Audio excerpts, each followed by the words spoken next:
एक तरफ भारत के पड़ोस में तख्ता पलट हो चुका है, उग्र प्रदर्शन अभी भी जारी है, लेकिन दूसरी तरफ मिडिल ईस्ट से एक बड़ी जानकारी सामने आ रही है। जी हाँ, बड़ी खबर है, इजराइल ने एक बड़ा हमला कतर पर बोल दिया है। कतर की राजधानी दोहा में इजराइल ने एक बड़ा हमला किया है। हमास के शीर्ष नेताओं को बताया गया है कि निशाना इजराइल ने बनाया है और उसकी खुली जिम्मेदारी इजराइल ने ले ली है। बताया जा रहा है कि राजधानी दोहा में हमास के ठिकाने पर हवाई हमला इजराइल ने किया है। खबर के मुताबिक खास बात यह है कि उसी समय हमास के जो नेता है वो अमेरिका की तरफ से सुझाए गए युद्ध विराम प्रस्ताव पर चर्चा कर रहे थे। खबर यह है कि इजराइल की सुरक्षा एजेंसी शिन बेट ने इस ऑपरेशन को अंजाम दिया है। मीडिया रिपोर्ट्स के मुताबिक बैठक कर रहे नेताओं को अमेरिकी राष्ट्रपति डोनाल्ड ट्रंप की मंजूरी के बाद निशाना बनाया गया है, लेकिन इसे इजरायली प्रधानमंत्री नेतन्याहू ने स्वतंत्र अभियान बताया है। सोशल मीडिया प्लेटफॉर्म एक्स पर उन्होंने लिखा कि हमास के शीर्ष आतंकवादी आकाओं के खिलाफ आज की कार्रवाई पूरी तरह से स्वतंत्र इजरायली अभियान था।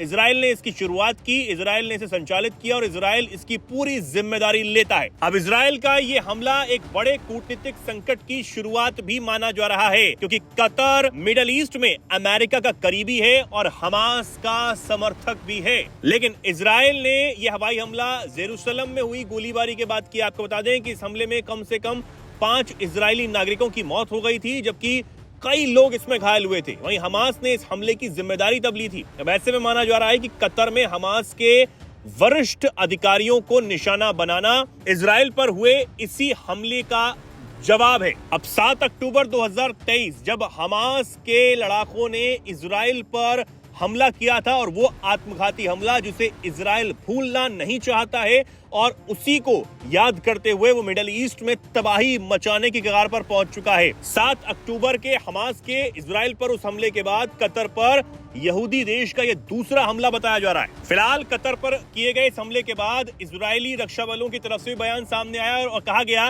कि इस हमले का लक्ष्य हमास आतंकी संगठन के वरिष्ठ नेताओं को निशाना बनाना था, जो 7 अक्टूबर के हमास हमले के लिए जिम्मेदार हैं।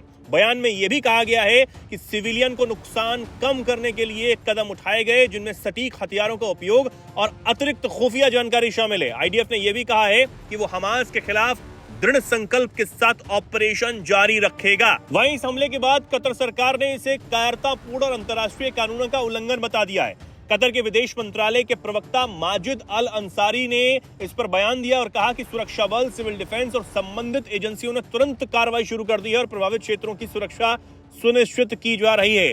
वहीं कतर ने यह भी चेता दिया है कि वो इस तरह के इजरायली व्यवहार को कतई बर्दाश्त नहीं करेगा। यानी कि मिडिल ईस्ट में एक बार जो टेंशन है वो अब बढ़ती हुई नजर आ रही है। इजराइल ने यह साफ कर दिया है कि वो जब तक हमास का खात्मा नहीं कर देता है, वो अपने तमाम ऑपरेशंस को नहीं रोकेगा, ना ही खत्म करेगा। एक तरफ गाजा में पूरी तरीके से तबाही मचा चुका है इजराइल, अब गाजा पर पूर्ण नियंत्रण के लिए आगे बढ़ता हुआ नजर आ रहा है, और दूसरी तरफ अब कतर पर इस तरीके का हमला आगे किस बात का संकेत है, ये अब देखने वाली बात होगी।